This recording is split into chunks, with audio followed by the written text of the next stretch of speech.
Hello students, welcome back to lecture classes में शाहबाज शिरानी।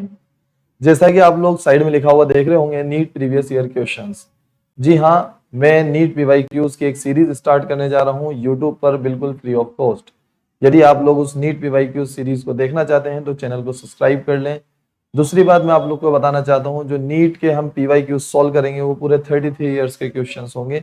जब से नीट का जन्म हुआ है, जब से हम लोग उसके क्वेश्चन सॉल्व करेंगे, नीट AIPMT जो भी रहा है पहले, ठीक है। हम स्टार्टिंग से उसके क्वेश्चन हर एक चीज सॉल्व करेंगे। उसमें आपकी 11th कवर होगी, पूरी 12th कवर होगी, यानी जो भी 11th में सब्जेक्ट टॉपिक्स हैं और 12th में जो भी टॉपिक्स हैं, चैप्टर्स हैं, वो सब उसमें मैं कवर करूंगा। साथ ही किसी भी चैप्टर को या किसी भी टॉपिक को स्टार्ट करने से पहले मैं आप लोग को उसके कॉन्सेप्ट समझाऊंगा। जैसा कि आप साइड में लिखा हुआ देख रहे होंगे, कोई भी टॉपिक होगा, मैं उसको स्टार्ट करने से पहले उसका एक कॉन्सेप्ट आपको समझाऊंगा, टॉपिक का कॉन्सेप्ट समझाऊंगा, ताकि आप लोग को क्वेश्चन इजीली समझ में आ सके। यदि उन क्वेश्चंस में कोई शॉर्ट ट्रिक लगती होगी तो मैं आपको वो भी बताऊंगा। यदि कोई क्वेश्चन 2 या 3 मेथड से होता होगा तो मैं वो भी आपको बताऊंगा। साथ ही हम जितने भी क्वेश्चन सॉल्व करेंगे पूरे चैप्टर वाइज क्वेश्चंस होंगे और टॉपिक वाइज क्वेश्चन होंगे, यानी आप टॉपिक के अनुसार भी क्वेश्चंस ढूंढ ढूंढ सकते हो और सॉल्व कर सकते हो। मैं आप लोग को जितने भी वीडियोस होंगी टॉपिक की फॉर्म में दूंगा, और जो लास्ट वीडियो होगी वो पूरे चैप्टर की होगी, सारे टॉपिक्स जोड़कर मैं आपको प्रोवाइड करूंगा, ठीक है। साथ ही मैं जितने भी पीवाईक्यूज होंगे उनकी PDF आपको दिया करूंगा, पीवाईक्यूज क्वेश्चंस की PDF दिया करूंगा, ओनली क्वेश्चंस की सॉल्यूशंस आपको वीडियो फॉर्मेट में यूट्यूब पे मिल जाएंगे। अगर आप लोग फ्री प्रैक्टिस या फ्री टेस्ट देना चाहते हैं तो गूगल प्ले स्टोर से एलिक्सर क्लासेस ऐप डाउनलोड कर लीजिए। मैं डिस्क्रिप्शन बॉक्स में ऐप का लिंक आपको प्रोवाइड कर दूंगा। ऐप डाउनलोड करने के बाद में आप उसमें Elixir classes JEE, Elixir classes NEET करके एक ऑप्शन होगा, आप उस पर क्लिक करें और अपना एनरोलमेंट कर लें, ठीक है। चलिए अभी हम स्टार्ट करते हैं आगे के क्वेश्चंस। देखिए अभी हम अगला टॉपिक स्टार्ट कर रहे हैं, डायमेंशंस ऑफ फिजिकल क्वांटिटीज, ठीक है। क्वेश्चन नंबर 15 में सॉल्व करने जा रहा हूं। इस टॉपिक के अंदर हम फिजिकल क्वांटिटीज की डायमेंशंस निकालेंगे, ठीक है। अब डायमेंशन क्या होती है ये सब तो आप लोगों को याद होगा कि हम किसी भी क्वांटिटी को मास, लेंथ, टाइम या जितनी भी फंडामेंटल क्वांटिटीज है उनकी टर्म्स में हम दिखाते हैं डायमेंशन के हेल्प से, ठीक है, कि किसका कितना योगदान है एक तरीके से, ठीक है। तो आप लोग को याद होगा, मैं ज्यादा इसके डेप्थ में नहीं जा रहा हूं, मैं नॉर्मली इसको अब आगे क्वेश्चन सॉल्व करते हुए चल रहा हूँ, ठीक है। तो क्वेश्चन नंबर 15 देखिए, अगर आपको इसको देखना है तो मैं इसका लेक्चर डाल दूंगा, आप वहां से देख लेना, ठीक है, यूट्यूब पे डायमेंशन अच्छे से। अब देखिए यहाँ पर सबसे पहले क्वेश्चन में बोला गया है डायमेंशन ऑफ स्ट्रेस R। मुझे स्ट्रेस की डायमेंशन निकालनी है, ठीक है, स्ट्रेस की डायमेंशन निकालनी है। तो पहली चीज, डायमेंशन निकालने के लिए आपको फॉर्मूला याद होना चाहिए, ठीक है। अब ये जो स्ट्रेस है ना, अगर एनसीईआरटी के हिसाब से देखूं तो चैप्टर नंबर 9 के अंदर आता है, ठीक है। स्ट्रेस जो आता है वो चैप्टर नंबर 9 के अंदर आता है, मैकेनिकल प्रॉपर्टीज ऑफ सॉलिड्स, ठीक है। अब वहां पर स्ट्रेस का फॉर्मूला क्या है? फोर्स अपॉन एरिया, ठीक है, फोर्स अपॉन एरिया, मतलब जो प्रेशर का फॉर्मूला होता है वही स्ट्रेस का फॉर्मूला होता है। हालांकि प्रेशर के अंदर जो फोर्स होता है और स्ट्रेस में जो फोर्स होता है वो डिफरेंट डिफरेंट होता है। मतलब यहाँ कोई दूसरा फोर्स यूज में लिया जाता है और प्रेशर में जो फोर्स होता है F/A, ये कोई दूसरा फोर्स होता है, ठीक है। लेकिन अभी यहाँ पर हम उसकी बात नहीं कर रहे हैं, अभी हम यहाँ पर चाहे कोई सा भी फोर्स हो, यहाँ कोई दूसरा फोर्स हो, यहाँ कोई दूसरा फोर्स हो, लेकिन इनकी डायमेंशन तो सेम ही रहने वाली है, ठीक है। तो अभी हम उसमें नहीं जा रहे कि प्रेशर में कौन सा फोर्स होता है और यहाँ पर कौन सा फोर्स होता है, सिर्फ डायमेंशन लिख रहे हैं हम। तो स्ट्रेस की डायमेंशन निकालने के लिए पहले मैं फोर्स की डायमेंशन लिखूंगा। तो अब छोटी छोटी डायमेंशन आपको याद होना चाहिए, 10 से 15, ठीक है, जो ज्यादातर यूज आती है। वैसे तो आप इसकी भी निकाल सकते हो, लेकिन ज्यादातर यूज आती है तो याद कर लोगे तो ज्यादा अच्छा वक्त बचेगा। तो फोर्स की डायमेंशन क्या होती है? M1L1T-2, ठीक है, और एरिया की क्या होती है? L2, ठीक है। बस अब आप इसको सॉल्व कर दो तो यहाँ क्या आएगा? M1L-1T-2, ये आ गए आपके सामने स्ट्रेस की डायमेंशन। अब आप देखोगे ये कौन सा ऑप्शन के अंदर है? ऑप्शन नंबर आपका डी, ऑप्शन नंबर डी 15 के अंदर देखो, ऑप्शन नंबर डी के अंदर है, ठीक है। और ये भी देखो नसीब की बात है, नीट 2020 के अंदर पूछा गया है, यानी अभी पूछा गया है लेटेस्ट, ठीक है। और लेटेस्ट में भी इतना आसान सवाल पूछा गया है, तो आप देख सकते हो बहुत आसान लेवल है। बच्चे क्यों नहीं कर पाते मुझे समझ में नहीं आता, लेकिन अगर वो थोड़ा सा भी अच्छे से पढ़ें, एनसीईआरटी पढ़ें, नोट्स पढ़ें, क्लास नोट्स, और पीवाईक्यू भी सॉल्व कर लें तो ऑटोमेटिक आइडिया लग जाए कि बहुत आसान है नीट की फिजिक्स, ठीक है। चलिए जल्दी से लिख लीजिए। चलो अब आगे बढ़ते हैं, क्वेश्चन नंबर 16 करते हैं। क्वेश्चन नंबर 16 क्या है? देखिए बोला गया है the pair of quantities having same dimensions. बोला गया है कि आपको जो क्वांटिटीज जो ऑप्शन में लिखी हुई है क्वांटिटीज, उनमें से किसकी डायमेंशन सेम है, ठीक है, किस किसकी डायमेंशन सेम है। तो पहला पेयर, अब मुझे ये जो क्वेश्चन नंबर 16 है ये ऑप्शंस की हेल्प से सॉल्व करना है, ठीक है। तो ऑप्शन ए, पहला इंपल्स, ठीक है, और सरफेस टेंशन बोला गया है, ठीक है, सरफेस टेंशन। तो पहले तो इंपल्स का फॉर्मूला मैं लिखूंगा, इंपल्स को जे से डिनोट करते हैं, आपको याद होगा, ठीक है। तो ये होता है force into time, F del T हुआ करता था, ठीक है। तो अपन तो डायरेक्टली फोर्स इंटू टाइम लिख देते हैं, एफ इंटू टी जो भी रहता है, फिर मैं मेन फॉर्मूले में नहीं जा रहा, मैं तो नॉर्मल बात कर रहा हूँ। सरफेस टेंशन होता है फोर्स अपॉन लेंथ, ठीक है। अब आपको यूं ही नजर आ रहा होगा कि यहाँ टाइम से मल्टीप्लाई करूंगा और यहाँ एल को ऊपर लेकर जाऊंगा, तो ये तो इक्वल नहीं हो सकती। चाहो तो करके देख लो, m1 l1 t माइनस 2, ठीक है, इंटू टी, ये तो इसकी आ गई। और सरफेस टेंशन की क्या आएगी, सरफेस टेंशन की आएगी m1 l1 t माइनस 2, और यहाँ l की कितनी आ गई l1, तो यहाँ l से कटी गया, यहाँ तो l ही खत्म कर दिया हमने, तो ये तो नहीं होगी, ठीक है। मैं मोटा मोटा आइडिया लेके चल रहा हूँ, अच्छे से सॉल्व करूंगा तो पूरा बोर्ड भर जाएगा मेरा, ठीक है। अब मैं बी वाला ले रहा हूँ, ऑप्शन नंबर बी में क्या बोला है, एंगुलर मोमेंटम एंड वर्क, ठीक है। एंगुलर मोमेंटम को एल से डिनोट करते हैं, फॉर्मूला क्या होता है एमवीआर। अब देखो डायमेंशन वाला जो टॉपिक है ना, आप लोग को बता दूं मैं, फॉर्मूलाज अच्छे से याद होना चाहिए, तभी आप इसको बना सकते हो, डायमेंशन और यूनिट, ठीक है, नहीं तो आप नहीं बना पाओगे, ये चैप्टर को भूल जाना। तो आपने जितने भी फिजिक्स में फॉर्मूले पढ़े हैं, आपको डायरेक्ट दिमाग में क्लिक होना जरूरी है, ठीक है। तो एल बराबर एमवीआर, और दूसरा फॉर्मूला क्या है वर्क, वर्क बराबर होता है फोर्स इंटू डिस्प्लेसमेंट, ठीक है। तो डायमेंशन लिखूंगा, इसकी आएगी m1, v की आएगी l1 t माइनस 1, ठीक है, r की आएगी l1, ठीक है। चलो वर्क की लिखते हैं, तो फोर्स की आएगी m1 l1 t माइनस 2, ठीक है, और डिस्टेंस की आएगी l1, ठीक है। तो यहाँ कितना आ रहा है आपके पास m1 l2 t माइनस 1, ठीक है, और यहाँ पर कितनी आ रही है m1 l2 t माइनस 2। बस एक चीज का अंतर रह गया, देखो टाइम का, ठीक है, यहाँ -1 है, -2 है, नहीं तो ये भी इक्वल हो जाती, तो नहीं है ये भी, ठीक है।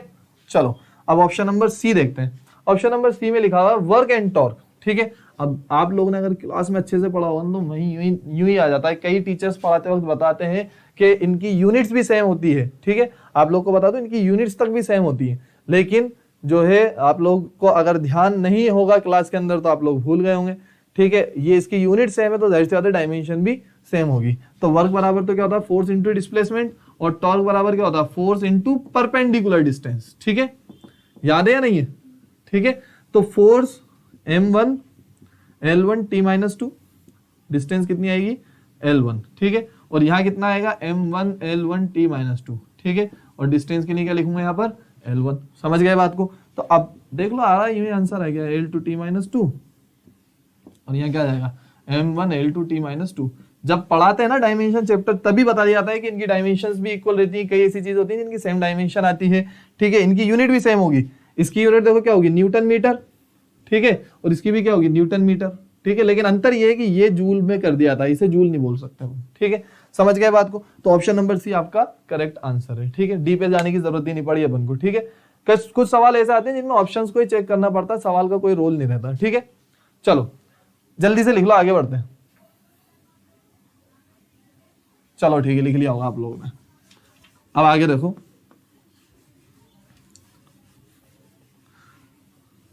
मैं थोड़ा स्पीडली बोल रहा हूं, आप लोग को परेशानी तो नहीं हो रही होगी, अगर हो रही है तो आप थोड़ा वीडियो को स्लो कर लेना, क्योंकि मैं तो स्पीड में करा रहा हूं क्वेश्चंस। क्वेश्चन नंबर 17 करते हैं। बोला गया है dimension of mu naught epsilon not की पावर -1/2, ठीक है, मुझे इसकी डायमेंशन बताना है, इसकी डायमेंशन मुझे फाइंड आउट करना है, माइनस में यहाँ पर, ठीक है। तो पहले तो मैं इसे लिखूं, ठीक है, इसको कैसे लिख सकता हूं मैं 1/μ0 एप्सिलॉन नॉट की पावर 1/2, ठीक है, और फिर कैसे लिख सकता हूं इसे 1/√μ0 एप्सिलॉन नॉट, ऐसा लिख सकता हूं। अब आप लोग याद करो, ऐसा कहीं लिखा हुआ देखा है क्या? बिल्कुल आपने कहीं ना कहीं लिखा हुआ देखा होगा, C बराबर 1/√μ0 एप्सिलॉन नॉट, ठीक है।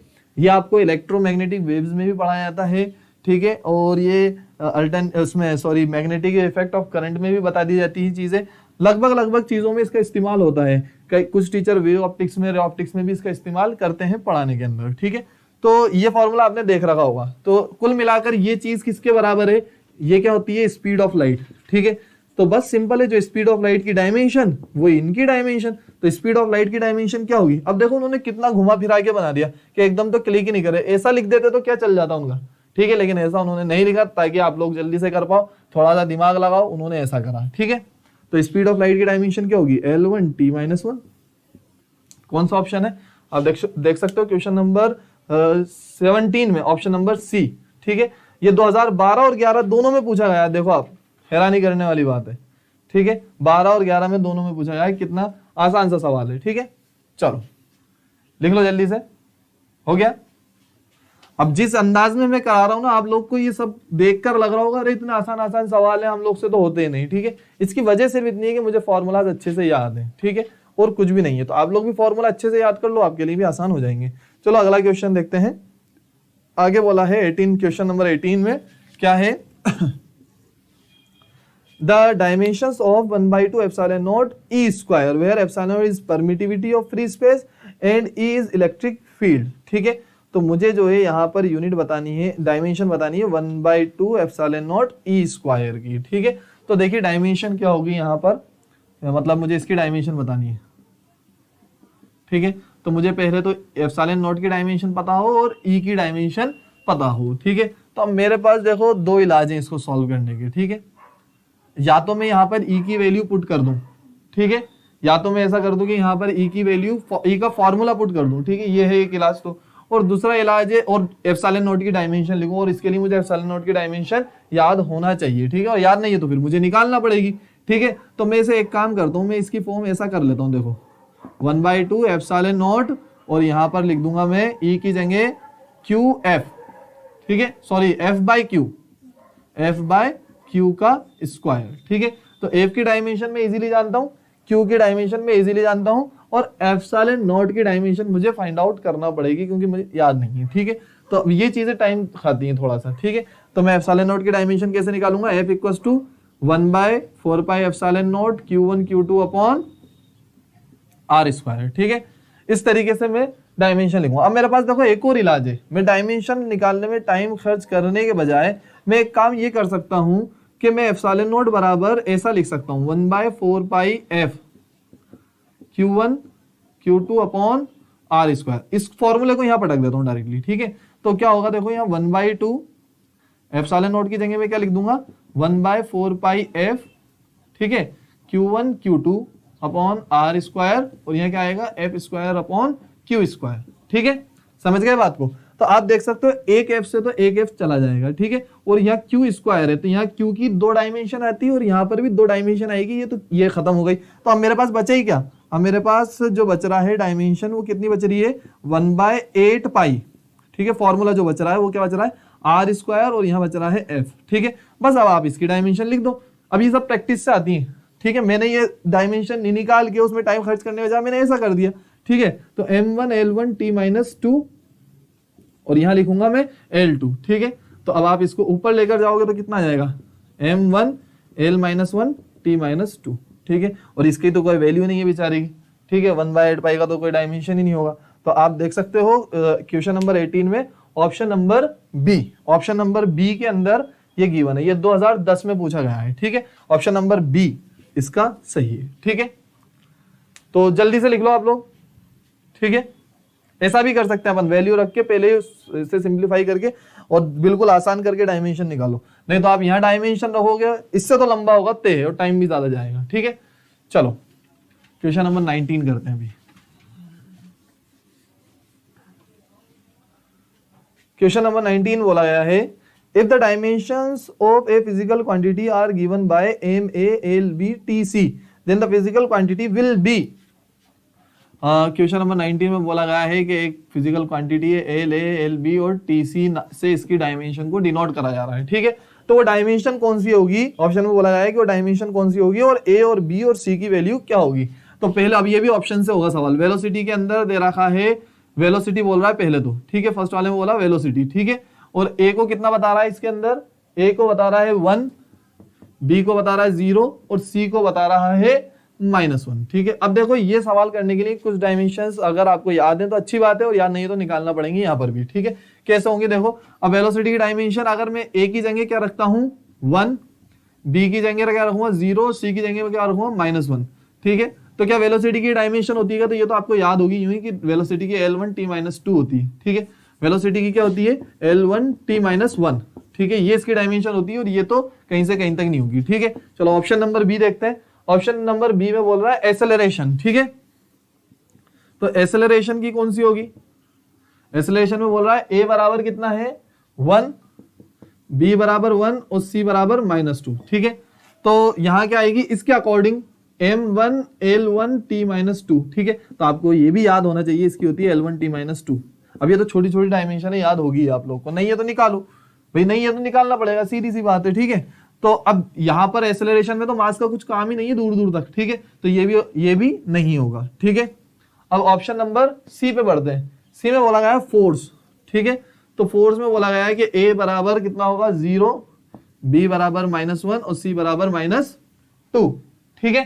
तो इसके हिसाब से क्या होगा m0 l-1 t-2, ठीक है। तो हम जानते हैं F बराबर ma होता है, मास इंटू एक्सेलरेशन। तो मास की एक डायमेंशन तो आएगी ना बेचारे की, ठीक है। यहाँ पे तो ये 0 कर दिया, तो इसकी डायमेंशन वैसे मुझे तो याद है, आप लोग को याद है या नहीं है पता नहीं, ठीक है। यहाँ पर आएगा m1 l1 t-2, इसकी डायमेंशन ये होती है, ठीक है। तो ये m0 कर रखा है इसने, तो ये भी नहीं होगा। अब देखो ले दे के 3 चेक कर लिया आपने, तो आखिरी ऑप्शन तो हो गई, ठीक है, लेकिन अपन उसको भी चेक कर ही लें उसूलन। तो ऑप्शन नंबर डी में बोला प्रेशर, ठीक है। तो प्रेशर में बोला ए बराबर 1, बी बराबर -1 और सी बराबर -2, ठीक है। तो यहां पर क्या होगा m1 l-1 t-2। चलो ये फॉर्मूले के हिसाब से तो ये, लेकिन अब प्रेशर की चेक कर लें। तो अब प्रेशर की मुझे याद नहीं है तो मैं निकाल लूंगा, फोर्स अपॉन एरिया, इसकी होगी m1 l1 t-2 और एरिया की क्या आएगी L2, ठीक है। तो अब इसको जब मैं सॉल्व करूंगा तो ये आएगा, देख लो आप, L2 पर जाएगा तो -2 हो जाएगा, तो -1 बच जाएगा, ये आ रहा है। यानी ऑप्शन नंबर डी करेक्ट है 19th क्वेश्चन में, ठीक है। ये 2009 में पूछा गया है, देख लो आप कितने आसान आसान सवाल आते हैं नीट के अंदर, ठीक है। तो परेशान बच्चे फालतू होते हैं और बहुत इसके स्ट्रेस लेते हैं, लेकिन बहुत आसान है। और इसी में नहीं, इसके आगे भी मैं आपको बताऊंगा, पूरी फिजिक्स के अंदर बहुत आसान है क्वेश्चन, ठीक है। तो आप लोग जल्दी से इसे लिख लीजिए, फिर हम आगे बढ़ते हैं। चलिए अब हम क्वेश्चन नंबर 20 स्टार्ट कर रहे हैं। क्वेश्चन नंबर 20 आपको यहाँ लिखा हुआ दिख रहा होगा, देखिए क्वेश्चन नंबर 20 क्या है। Which two of the following 5 physical parameters have the same dimensions, ठीक है। सामने हमारे पैरामीटर्स लिखे हुए हैं, ठीक है, और बोला गया है कि इनमें से किसकी डायमेंशन सेम होगी, ठीक है। लिखे हुए 4 पैरामीटर्स हैं, सॉरी 5 पैरामीटर्स लिखे हुए हैं, हाँ एक साइड में भी लिखा हुआ है 5 करके मैग्नेटिक फील्ड लिखा हुआ है, ठीक है। और ये जो पूछा गया है 2008 में पूछा गया है क्वेश्चन, ठीक है। तो आपके सामने जो है 5 चीजें दी गई हैं। पहली है एनर्जी डेंसिटी, क्वेश्चन नंबर 20 करा रहा हूं मैं, ठीक है, एनर्जी डेंसिटी, ठीक है। दूसरा है आपके पास रिफ्रैक्टिव इंडेक्स, तीसरा है डाइलेक्ट्रिक कांस्टेंट, ठीक है। और इसके अलावा आपके पास 4th है यंग्स मॉड्यूलस,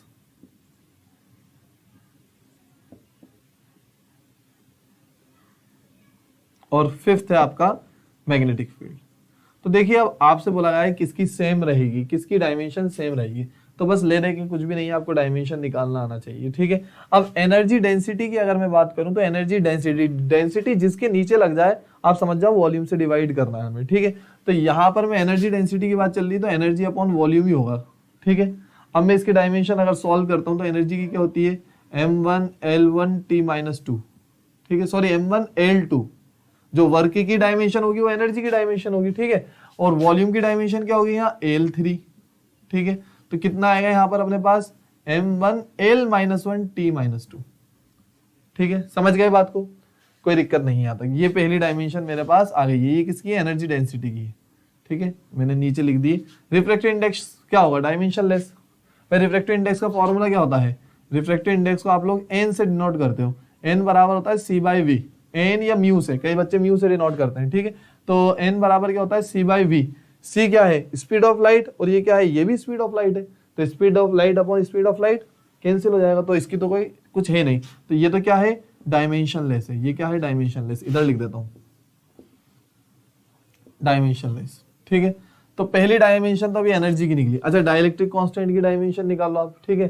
तो डाइलेक्ट्रिक कांस्टेंट एक्चुअल में अगर आपको परिभाषा याद हो तो एप्सिलॉन r बराबर हुआ करता था F air upon F medium, ठीक है। तो ये है क्या, ये भी फोर्स का रेशियो है, समझ रहे हो आप बात को, ये किसका रेशियो है, फोर्स का रेशियो, ठीक है। फोर्स कहां पर, एयर के अंदर फोर्स, और ये वाला फोर्स कहां पर है, मीडियम में। आप लोगों ने पढ़ा होगा 12th क्लास के फर्स्ट चैप्टर के अंदर डाइलेक्ट्रिक कांस्टेंट की परिभाषा आप अगर देखोगे तो यही होगी कि फोर्स एयर में होगा और उसका रेशियो किसके साथ होगा, मीडियम वाले फोर्स। तो फोर्स अपॉन फोर्स यानी डायमेंशन लेस, क्योंकि इसकी डायमेंशन आपस में उड़ जाएगी, तो ये भी क्या है, डायमेंशन लेस है, ठीक है। चलो अब आगे बात करते हैं यंग्स मॉड्यूलस। तो यंग्स मॉड्यूलस क्या होता है, ठीक है। सबसे पहले मैं बात करता हूं यंग्स मॉड्यूलस के अंदर फॉर्मूले की, ठीक है। तो यंग्स मॉड्यूलस का जो फॉर्मूला होता है, सिंपली कोई सा भी मॉड्यूलस हो उसका फॉर्मूला होता है स्ट्रेस अपॉन स्ट्रेन, ठीक है, कोई सा भी हो, ठीक है। अब यहाँ लॉन्गिट्यूडनल स्ट्रेस अपॉन लॉन्गिट्यूडनल आ जाएगा, लेकिन मैं वो नहीं लिख रहा हूं, अपन बेसिक चीज पर जा रहे हैं। कोई सा भी मॉड्यूलस हो, हर मॉड्यूलस में स्ट्रेस अपॉन स्ट्रेन का कॉन्सेप्ट ही आता है, ठीक है। तो अब मैं स्ट्रेस का फॉर्मूला में जानता हूं क्या होता है, एफ अपॉन ए, ठीक है। और स्ट्रेन क्या होता है, change in dimension upon original dimension. Strain का फॉर्मूला आप लोग को अगर याद हो तो ये भी यूनिट लेस और डायमेंशन लेस होता है, ठीक है, अगर आपने क्लास में पढ़ा हो तो, ठीक है। क्यों होता है, क्योंकि ये रेशियो है, किसका रेशियो है, किसका रेशियो है, मैं आपको बता दूं, ये रेशियो है, जैसे अगर लॉन्गिट्यूडनल की बात हो रही है तो लेंथ में जो चेंज आया वो अपॉन ओरिजिनल लेंथ, ठीक है। यानी अगर मैं कहूं तो ये होगा डेल एल अपॉन एल, ठीक है। तो ये भी लेंथ, ये भी लेंथ, ठीक है। तो लेंथ का डायमेंशन तो खत्म हो गया। अब बचा क्या आपके पास, फोर्स अपॉन एरिया। तो फोर्स की डायमेंशन क्या होगी, m1 l1 t-2, ठीक है। और एरिया की क्या होगी, l2, ठीक है। तो यहाँ अल्टीमेटली जो डायमेंशन निकल कर आएगी वो क्या आएगी, m1 l-1 t-2। तो अब अगर आप देखोगे तो फर्स्ट वाली जो डायमेंशन आ रही है एनर्जी डेंसिटी की वो कौन सी है, m1 l-1 t-2, और ये वाली भी क्या आ रही है, m1 l-1 t-2, ठीक है। तो आप देख सकते हो फर्स्ट और फोर्थ कौन सी इक्वल है, फर्स्ट एंड फोर्थ कौन सा ऑप्शन के अंदर गिवन है, first and fourth option number A के अंदर गिवन है, ठीक है। तो इसका आंसर क्या हो गया, ऑप्शन ए, ठीक है। आसान सा सवाल है, कोई मुश्किल नहीं है, बहुत इजी क्वेश्चन है, ठीक है। जरूरत है फॉर्मूलाज याद होने की। जिन बच्चों को फॉर्मूला याद नहीं है सवाल ही नहीं उठता कि वो इसके क्वेश्चंस कर लें, ठीक है। तो पहली चीज आपको फॉर्मूलाज याद होना बहुत जरूरी है। मैग्नेटिक फील्ड तक तो हमें जाने की जरूरत ही नहीं पड़ी, पांचवा था मैग्नेटिक फील्ड, तो वहां तक तो जाने की जरूरत ही नहीं पड़ी क्योंकि चौथे में ही काम हो गया हमारा, ठीक है। तो मैं इस पे जाऊंगा ही नहीं। यहां तक मेरे ख्याल से क्लियर हो गया होगा, आप लोग लिख लो। अब मैं क्वेश्चन नंबर 21 पे चलता हूं, ठीक है। इसको मैं इरेज कर दूं।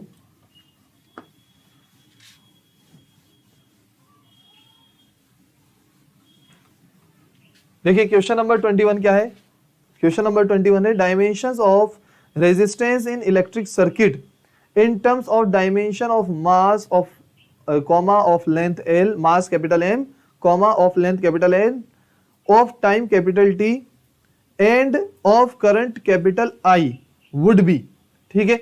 मुझे रेजिस्टेंस की डायमेंशन बतानी है, किसकी टर्म्स में, M के, L के, T के और I के, ठीक है। I किसकी डायमेंशन है यहाँ पर, करंट की, ठीक है। मास की डायमेंशन बोली गई है यहाँ पर, क्वेश्चन नंबर कौन सा है ये, 21, ठीक है। मास की डायमेंशन यह बोली गई है कैपिटल एम लेना है आपको, ठीक है। लेंथ की क्या लेना है, लेंथ की लेना है कैपिटल एल, टाइम की क्या लोगे, कैपिटल टी, और करंट की क्या आएगी डायमेंशन, कैपिटल आई। समझ गए आप बात को। अब आपको इनकी हेल्प से वैल्यू निकालना, तो हम कॉमन सी चीज जानते हैं, वी बराबर आर बराबर क्या होता है, V by R, V by I sorry, Ohm's law, ठीक है, सब लोग जानते हो।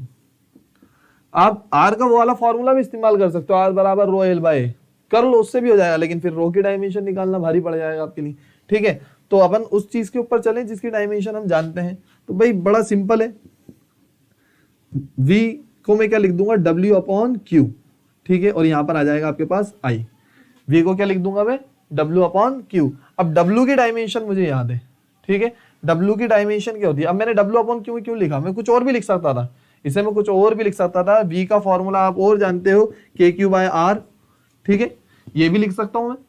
इसकी भी डायमेंशन वही होगी जो इसकी डायमेंशन होगी, दोनों की डायमेंशन सेम है। लेकिन मैं ये क्यों नहीं लिख रहा, क्योंकि यहाँ पर मुझे के लिए मेहनत करना पड़ेगी, के की डायमेंशन मुझे याद नहीं है, चलो क्यू की और आर की जानता हूं मैं, लेकिन के की नहीं जानता, निकालना पड़ेगा, टाइम वेस्ट होगा, ठीक है। तो मैं जिसकी जानता हूं उसमें कन्वर्ट कर लूंगा। तो डब्ल्यू की क्या आएगी, m1 l2 t-2, इसकी चार्ज की क्या होती है, चार्ज की होती है at, ठीक है, चार्ज की होती है एम्पियर मतलब करंट के लिए एम्पियर यूज करा जाता है, टाइम के लिए टी, क्योंकि Q बराबर क्या होता है, आई टी होता है, तो इसकी डायमेंशन होती है ए टी, ठीक है। लेकिन यहां ये बोला गया है कि आपको करंट की डायमेंशन को आई मानना है, ए नहीं मानना, करंट की डायमेंशन को क्या मानना है, आई। तो मैं यहां क्या लिखूंगा, आई टी, ठीक है, और आई की तो आई होगी, ठीक है, समझ गए बात को, सॉल्व कर दो। तो M1 L2 T माइनस 3 और I माइनस 2, ये आपके पास डायमेंशन है। कौन सा ऑप्शन में देखते हैं अपन, ऑप्शन नंबर मेरे ख्याल से सी दिख रहा है, ऑप्शन नंबर सी के अंदर है, ठीक है, आप देख सकते हो यहाँ ऑप्शन नंबर सी 21 में ऑप्शन नंबर सी के अंदर ये मौजूद है, ठीक है, तो सी आपका करेक्ट आंसर है, ठीक है। देखो फॉर्मूला आपको कोई से भी याद हो, लेकिन आपको ये चीज पे भी फोकस करना है कि हम वो फॉर्मूला इस्तेमाल करें जिसकी डायमेंशन हम आसानी से निकाल सकते हो, ठीक है। मैंने जैसा कि बताया कि V बराबर KQ/R में यूज कर सकता हूँ, डायमेंशन वही आएगी जो डायमेंशन इसकी है या ये फॉर्मूला रखने के बाद निकलेगी, डायमेंशन में कोई अंतर नहीं आने वाला। लेकिन मैं K की डायमेंशन नहीं जानता तो मुझे अटकना पड़ेगा कहीं ना कहीं, समझ में आ गई बात, ठीक है। चलो जल्दी से लिख लो ये भी, आगे बढ़ते हैं अब 22वें सवाल पर।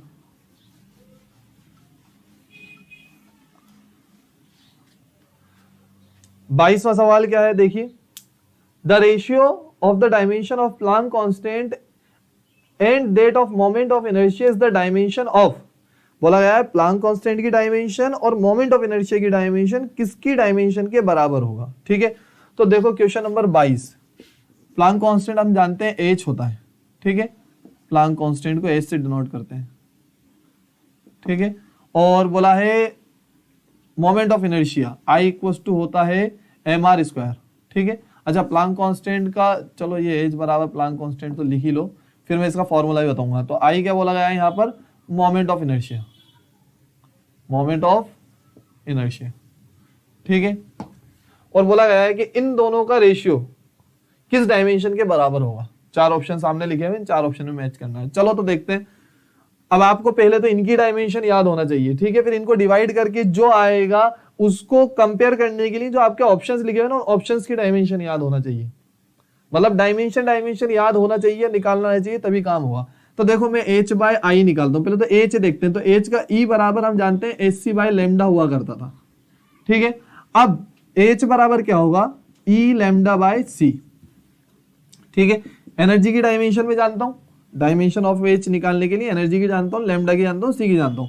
एनर्जी की क्या होती है, m1 L2 T माइनस 2, ठीक है, और लैम्डा की क्या आएगी, L1, भाई वेव लेंथ है, लेंथ तो L1 आएगा, ठीक है, और यहाँ c क्या है, स्पीड ऑफ लाइट, तो L1 T माइनस 1, ठीक है। तो यहाँ h की डायमेंशन निकल कर आएगी m1 L, ये कड़ी आएगा, ठीक है, और ये ऊपर जाके ये भी हो जाएगा L2 T माइनस 1 आ जाएगा, समझ गए बात को। ये तो मेरे पास डायमेंशन ऑफ h आ गई, ठीक है। और मोमेंट ऑफ इनर्शिया की I बराबर सिंपल सा mr स्क्वायर होगा, ठीक है, कोई सा भी फॉर्मूला हो तो मास इनटू डिस्टेंस होती है, परपेंडिकुलर डिस्टेंस। तो यहाँ पर मैं क्या करूंगा, m के तो m1 हो जाएगा और यहाँ L2 हो जाएगा, ठीक है। अब इन दोनों को डिवाइड करेंगे, बोला गया है कि इनको डिवाइड करो, इनकी डायमेंशन निकालो आप, डिवाइड करके इसके रेशियो की, ठीक है। तो जब डिवाइड करा तो मेरे पास क्या आया, m1 L2 T माइनस 1, ठीक है, और ये क्या आएगा m1 L2, ठीक है। तो ये दोनों आपस में खत्म हो गए, समझ गए बात को। तो अब मेरे पास क्या बचा, T माइनस 1, ठीक है, ये डायमेंशन बची। अब ये किसके इक्वल होगी, तो हम जानते हैं ऑप्शंस में टाइम लिखा हुआ है, तो ये तो T माइनस 1 आ रहा है, तो ऑप्शन ए तो नहीं होगा। दूसरा है फ्रीक्वेंसी, तो फ्रीक्वेंसी बराबर हम जानते हैं 1/T होता है फॉर्मूला, ठीक है। तो फ्रीक्वेंसी की डायमेंशन क्या आएगी, T माइनस 1, याद होगा आप लोगों को फ्रीक्वेंसी का फॉर्मूला, ठीक है। तो आप देख सकते हो ऑप्शन नंबर बी आ रहा है 22 में, option number B is the correct answer, option number B आपका करेक्ट आंसर है, ठीक है। आसान से सवाल है, कोई मुश्किल नहीं है, बहुत इजी क्वेश्चंस है, ठीक है। मैं आपको बोल के समझा रहा हूं इसलिए टाइम लग रहा है, अगर मैं बिना बोले करूं तो हार्डली इसे करने में मुझे 30 सेकंड्स लगे, 25 सेकंड्स लगे, ठीक है। तो आप लोग भी इस चीज का ध्यान रखो, आप लोग को भी इसी स्पीड से करना है। चलिए अब मैं चलता हूं 23 क्वेश्चन पे। क्वेश्चन नंबर 23 में क्या बोला गया है, the dimension of universal gravitational constant are, ठीक है, यानी कैपिटल जी की आपको डायमेंशन बतानी है, ठीक है। याद होगा question number 23 force F equals to क्या होता था फॉर्मूला, F इक्वल्स टू होता है Gm1 M2 upon R square. तो बस बात खत्म है, G की डायमेंशन निकालना है मुझे, तो मुझे F की डायमेंशन पता हो, R की डायमेंशन पता हो और m1 m2 की डायमेंशन पता हो, बात खत्म भाई। इनको क्रॉस मल्टीप्लाई कर दिया ना मैंने, तो ये आएगी m1 l1 t minus 2, r की आ जाएगी l2 और m की क्या आएगी, डायरेक्टली लिख रहा हूँ मैं इन दोनों की m2, ठीक है। तो यहाँ क्या आएगा मेरे पास m minus 1 l3 t minus 2, ठीक है। ये जी की डायमेंशन आ गई। जी की डायमेंशन ये वाली कौन से ऑप्शन में देखने को मिल रही है आपको, आप देखोगे ऑप्शन नंबर मेरे ख्याल से सी 23 में, ऑप्शन नंबर सी के अंदर है। किसमें है, एक मिनट देखिए गौर से, सॉरी सी में नहीं है, ऑप्शन नंबर ए में, m minus 1 l3 t minus 2। हाँ ऑप्शन नंबर आप यहाँ देख सकते हो, इसके अंदर ऑप्शन नंबर ए के अंदर है, 23वें के अंदर ऑप्शन नंबर ए के अंदर है ये, ठीक है। 23 में ऑप्शन नंबर ए, ठीक है। तो यहां तक मेरे ख्याल से आपको कंप्लीट हो गया होगा, आप जल्दी से लिख लीजिए इसे, ठीक है। चलिए अब हम आगे बढ़ते हैं, अगले क्वेश्चंस पे चलते हैं। चलिए अभी हम क्वेश्चन नंबर 24 स्टार्ट कर रहे हैं। क्वेश्चन नंबर 24 क्या है, the dimensions of Planck's constant equals to that of, Planck constant की मुझे डायमेंशन बतानी है कि वो किसके इक्वल है। चार ऑप्शन सामने है, तो सबसे पहले तो मुझे प्लैंक कांस्टेंट की डायमेंशन निकालनी है। क्वेश्चन नंबर 24 शुरू कर रहे हैं हम। प्लैंक कांस्टेंट की डायमेंशन किसके बराबर होगी, देखो ई लैम्डा बाय सी के बराबर होगी, ठीक है। ई की डायमेंशन क्या है, m1 l1 t minus 2, sorry m1 l2 t minus 2, lambda की कितनी आएगी l1, ठीक है, और सी की कितनी आएगी l1 t माइनस 1, ठीक है। l1 से l1 कट जाएगा तो h की जो डायमेंशन आएगी वो किसके बराबर आएगी, m1 l2 t माइनस 1 के बराबर आएगी, ठीक है। अब मुझे ऑप्शंस में चेक करना है कि डायमेंशन किसके इक्वल होगी, ठीक है। मैं थोड़ा फास्ट इसलिए करा रहा हूँ कि इस तरीके के इजी इजी क्वेश्चन हम कर चुके हैं, तो आप लोग आराम से इनको जल्दी जल्दी देख लो, ठीक है। तो एनर्जी की डायमेंशन क्या होगी, m1 l2 t माइनस 2, ठीक है। ये तो इक्वल होगी नहीं दूर दूर तक, ठीक है। दूसरा क्या था, मोमेंटम, ठीक है, यानी p इक्वल्स टू mv, यानी m1 l1 t माइनस 1, ये भी नहीं होगा, ठीक है। और ऑप्शन नंबर सी है l बराबर mvr, एंगुलर मोमेंटम, ठीक है। तो यहाँ लिखूंगा मैं m1 l1 t माइनस 1, और इसकी ये तो m की तो ये आ गई, ठीक है, वेलोसिटी की ये आ गई, और r की क्या लिख दूंगा l1, तो यहाँ कितना आएगा m1 l2 t माइनस 1, ठीक है। तो आप देख सकते हो option number C angular momentum equal है h के, ठीक है। अब यहां तक तो बात हो गई आपके इस मेथड की, ठीक है। लेकिन इसका एक और मेथड मुझे याद आ रहा है, वो क्या है, बोर्स का सेकंड पोस्टुलेट, ठीक है, बोर्स का सेकंड पोस्टुलेट। अब बोर्स का सेकंड पोस्टुलेट क्या था, राइटिंग मेरी थोड़ी अजीबोगरीब आ रही है क्योंकि मैं फास्ट लिख रहा हूं। देखो बोर्स का सेकंड पोस्टुलेट था L बराबर NH/2 पाई, ठीक है।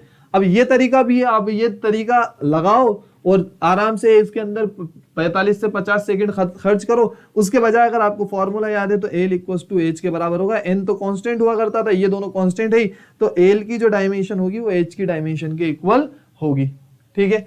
यहां से भी आप बोल सकते हो डायरेक्टली, ठीक है। तो ये कॉन्सेप्चुअल चीज है। तो हम अगर कहेंगे इसका आंसर है option number C, question number 24 में ऑप्शन नंबर सी इसका करेक्ट आंसर है, ठीक है।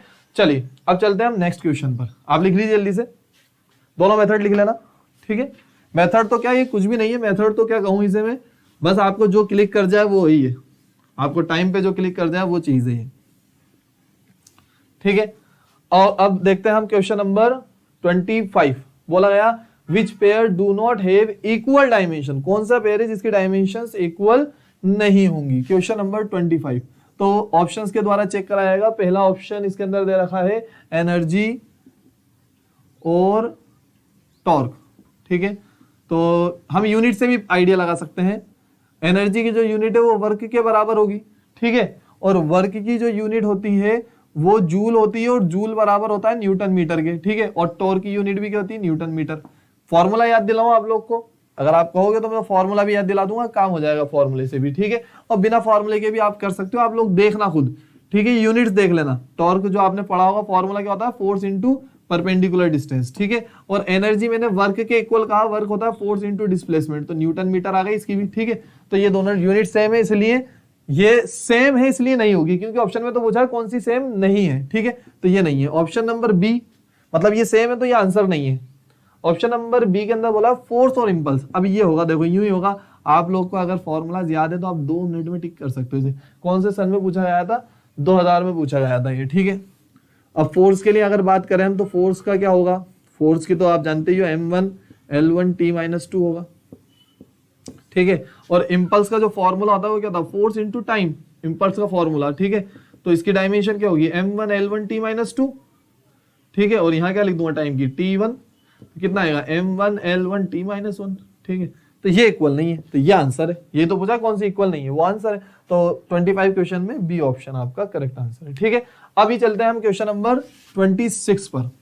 ठीक है, देखो कितने आसान आसान क्वेश्चन है जिनमें बच्चे बहुत परेशान होते हैं। ठीक है, क्वेश्चन नंबर 26 पूछा the dimension of impulse are equal to that of, बोला गया है कि इम्पल्स की डायमेंशन बताओ किसके इक्वल है। बिल्कुल क्वेश्चन नंबर 24 जैसा क्वेश्चन है 26। देख लो आप, जो 26वां सवाल है वो 1996 में पूछा गया था, फिर 2001 में उसी तरीके का सवाल पूछ लिया गया, तो प्रोफाइल लगभग सेम है। ठीक है, तो प्रोफाइल पे हमें फोकस करना है, क्वेश्चन तो कुछ भी बन के आ सकता है, तो आप लोग को ये बात ध्यान रखनी है। ठीक है, इसमें 26 में बोला गया है इम्पल्स की डायमेंशन बताओ, तो इम्पल्स की डायमेंशन सबसे पहले निकालूंगा मैं। इम्पल्स की डायमेंशन क्या होगी, इम्पल्स की डायमेंशन आएगी आपके पास फोर्स इंटू टाइम होता है। ठीक है, इसकी डायमेंशन के बराबर, तो ये आएगा m1 l1 t-2। अभी निकाला वैसे तो हमने पिछले क्वेश्चन में, लेकिन फिर भी यहाँ लिख देता हूँ मैं। ठीक है, तो ये निकल कर आएगा आपके पास m1 l1 t-1।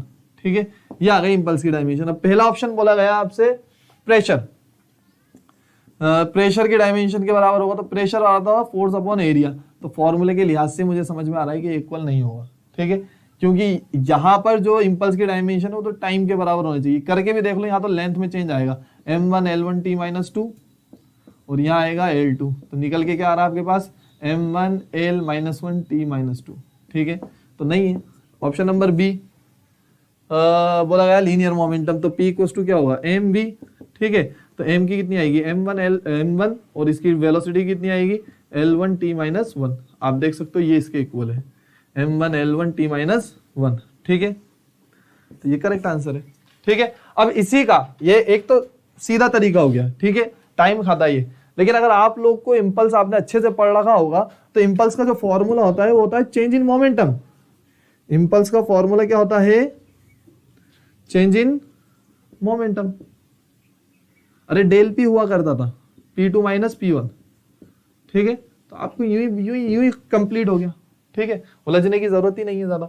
तो 26वें में ऑप्शन नंबर बी आ रहा है। ठीक है, तो वही बात है, आपको कितना याद है। मैं तो आपको दो तरीके से कराते हुए चलता जा रहा हूँ, जो मुझे याद आता जा रहा है। ठीक है, लेकिन आप लोग कितने एक्टिव हो वो आपको ध्यान रखना है। ठीक है, चलो 27वें सवाल पे चलते हैं। क्वेश्चन नंबर 27 है which of the following dimension will be the same as that of time, कौन सी डायमेंशन टाइम के इक्वल होगी। ठीक है, क्वेश्चन नंबर 27 और ये क्वेश्चन 1996 में पूछा गया है। ठीक है, तो यहाँ पहला ऑप्शन है L/R। अब आपको याद होना चाहिए L क्या है। L होता है आपका सेल्फ इंडक्टेंस। L क्या है यहाँ पर, सेल्फ इंडक्टेंस। ठीक है, और R क्या है यहाँ पर, रेजिस्टेंस। ठीक है, तो मैं चेक करता हूँ पहला। ठीक है, तो L बराबर मैं क्या लिखूंगा यहाँ पर R। ठीक है, अब मुझे पहली चीज तो L के फॉर्मूलाज याद होना चाहिए। तो L का फॉर्मूला क्या होता है, यहाँ साइड में इधर लिख देता हूँ। L फाई बराबर हुआ करता था, आपने इलेक्ट्रोमैग्नेटिक इंडक्शन चैप्टर में पढ़ा होगा, फाई बराबर Li। तो L बराबर क्या होगा, फाई बाई आई। ठीक है, और मैं यहाँ क्या लिखूंगा, phi upon I, phi divided by I divided by R. तो यहाँ क्या लिख दूंगा, फाई अपॉन आई आर। ठीक है, अब आई आर क्या बन जाएगा, पोटेंशियल। V लिख दूंगा, फाई अपॉन वी। तो L/R किसके बराबर आ रहा है, फाई अपॉन वी के बराबर आ रहा है। ठीक है, अब आप लोग ये चीज, एक और चीज आपने पढ़ी होगी, फेराडे लॉ। E बराबर होता है minus D phi by D T. तो डी टी इक्वल टू क्या होगा, minus D phi upon E, यानी flux upon potential. Electromagnetic force वो होता है इलेक्ट्रोमोटिव फोर्स, EMF बोलते थे ई को, लेकिन आप ये भी जानते हो इलेक्ट्रोमोटिव फोर्स और पोटेंशियल बाई बाई है। ठीक है, तो डी फाई अपॉन ई किसके इक्वल आ रहा है, टी के इक्वल आ रहा है, यानी ये डायमेंशन किसके इक्वल आएगी, टी के इक्वल आएगी, क्योंकि ये फॉर्मूला अल्टीमेटली टाइम के बराबर निकल रहा है। तो L/R की जो डायमेंशन है वो टी के इक्वल है, यानी मैं अगर कहूं तो ए ऑप्शन इसका करेक्ट आंसर है। ठीक है, समझ गए आप लोग यहां तक, मेरे ख्याल से क्लियर हो गई होगी ये बात बहुत आसानी से। देख लो आप सब लोग। ठीक है, मेरा मार्कर थोड़ा हल्का होता जा रहा है, आप लोग इसको देख लो आराम से। अब आगे बढ़ता हूं मैं, क्वेश्चन नंबर 28 करते हैं। ठीक है, क्वेश्चन नंबर 28 बड़ा आसान है, बिल्कुल इसी तरीके का। अब देखो ये क्वेश्चन नंबर 28 95 में 1995 में पूछा गया था, देखो। ठीक है, और इसी तरीके का 96 में पूछ लिया। तो यही शुरू से होता आया है नीट के अंदर। ठीक है, नीट हो, जेई मेन हो, जेई मेन में तो फिर भी थोड़ा सा मामले चेंज होते हैं, लेकिन नीट में जरूर यही चीज होती हुई आई है कि एक ही प्रोफाइल को बार बार पूछा गया, और आज तक यही चला आ रहा है। ठीक है, तो मैं ये नहीं कह रहा हूं आप अलग चीजें मत पढ़ो, पढ़ो बिल्कुल पढ़ो, लेकिन जो खास करके पेपर है उसके ऊपर फोकस करो, वही आपको जीत दिलाएगा। ठीक है, नहीं तो आप हार जाओगे और कुछ भी नहीं है। देखिए ऑप्शन क्या है, the dimension of R C, ठीक है। अब क्वेश्चन नंबर 28, आर क्या है यहाँ पर, आर और सी, आर है रेजिस्टेंस, ठीक है, और सी क्या है, कैपेसिटेंस, ठीक है। तो आपको निकालना है आर और सी की डायमेंशन किसके बराबर होगी, 4 ऑप्शन लिखे हुए हैं, ठीक है। तो पहले डायमेंशन निकाल के देख लें। तो आर की डायमेंशन तो मुझे याद ही नहीं है और सी की डायमेंशन भी मुझे याद नहीं है, लेकिन फॉर्मूला याद है।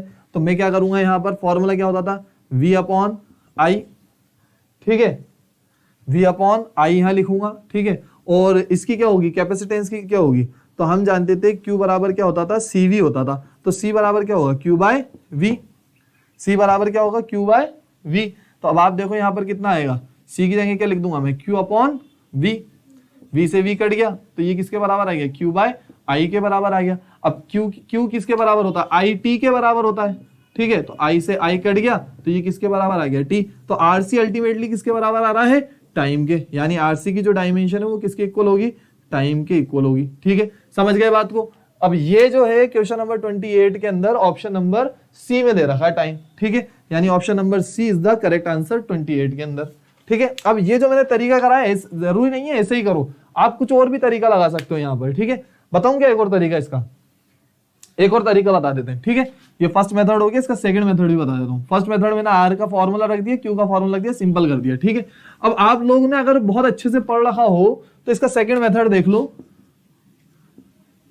सेकंड मेथड क्या है, आर की डायमेंशन होगी ओम, ठीक है।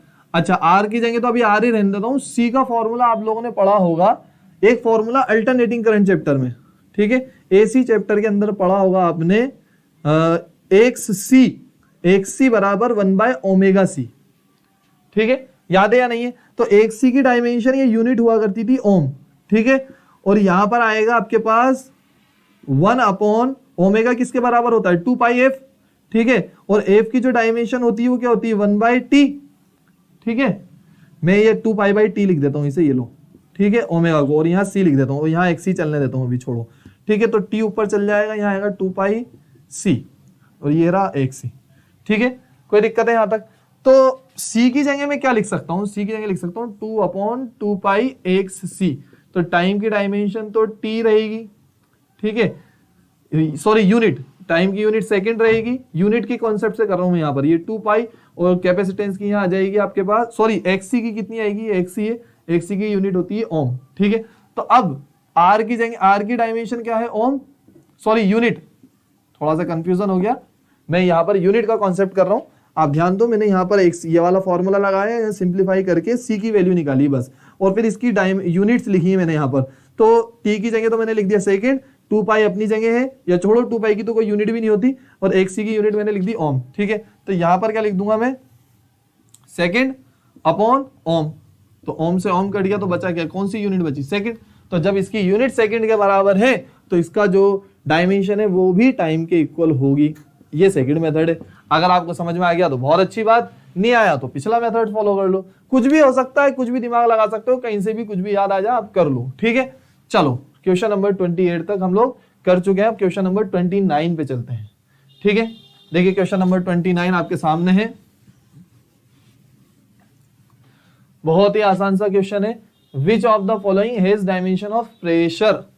अब 4 ऑप्शन है, यानी कुल मिला के आपको प्रेशर की डायमेंशन निकालनी है। 1994 और 1990 में पूछा गया है, बहुत पुराने सवाल है और बहुत ही सस्ते सवाल है, ठीक है।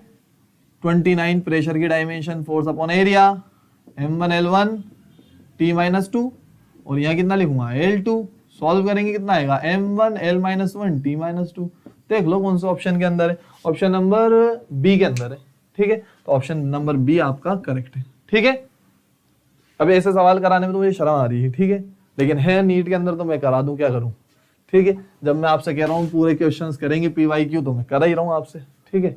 लास्ट क्वेश्चन है, which of the following quantities which one has dimension different from the remaining 3। बोला गया है of the following quantities, quantities यहाँ दे रखी हैं जो कोई भी 3 क्वांटिटी से हट के क्वांटिटी, मतलब नीचे 4 आपको ऑप्शंस दे रखे हैं, साइड में देखो यहाँ 4 ऑप्शंस लिखे हुए हैं, इन 4 ऑप्शन में से 3 कोई से भी ऑप्शन की डायमेंशन सेम होगी और एक की डिफरेंट होगी, वो आपको बताना है, ठीक है। तो मैं कर लेता हूँ, थोड़ा लेंदी है वाला क्वेश्चन, ठीक है।